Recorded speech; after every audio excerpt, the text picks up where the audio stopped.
இது மாதிரி 16 குட்டிகளை கொண்டுச்சுங்க.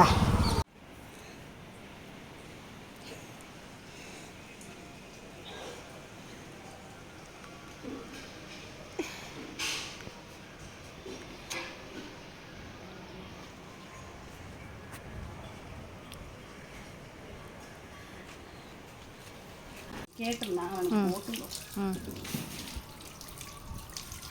அடிச்சு பிடிச்சி அடிச்சு வச்சுக்காண்டா குடல் அப்படியே வெளியே வர அளவுக்கு அடிச்சிருப்பாரு. ஆனுது சவுண்டு வர மாட்டேங்குது. வலிக்கும் இல்லைம்மா? அவ்வளோதான், அது குலைக்கு அதன்னு நினைக்கிறேன். 2 சவுண்டு கொடுத்துச்சு. ஆன்னு நான் எனக்கு இந்த சந்துக்குள்ளே இருந்திருந்தா இப்போ நேரம் ஒரு 5-6 பேர்கிட்ட கேட்டிருந்தீக்கா, தூக்கி கொடுத்து விட்டுருப்பேன்.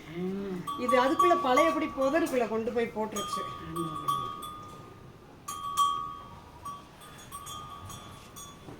இந்த காயம் தெரியுதா பத்தியா?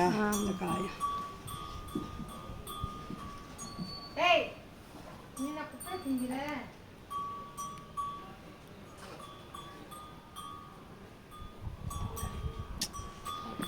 பொழைச்சா பார்ப்போம், இல்லைன்னா நாளைக்கு தூக்கி போட்டு புதைக்க மனசார எப்படி விட்டுட்டு போக முடியும்?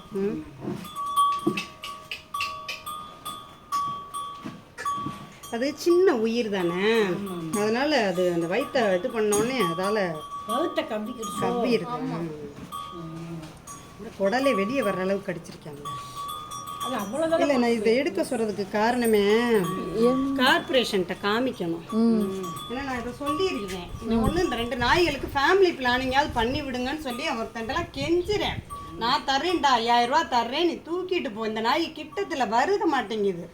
பிஸ்கட்டெல்லாம் போட்டு நான் கிட்டத்தில் தடவை போனேன்னா, தலையை தடவை போனாலே ஓடிடுது 10 அடிக்கு. கிட்டத்திலே வராது. அதனால் வலை போட்டு மட்டும் பிடிங்க, அதுக்கு ஆப்ரேஷன் செலவு நான் தர்றேன்னு சொல்லிட்டேன். ஆனால் மனசாட்சி இல்லாமல் அந்த நாய் என்னை நான் கேட்க என்னை வாட்ஸ்அப்பே பிளாக் பண்ணி விட்டான் அந்த டாக்டர்.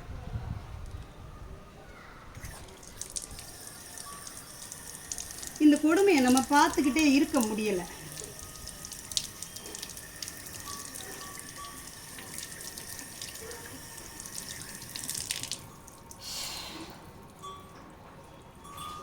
இப்போத்தான் சொல்லிச்சு.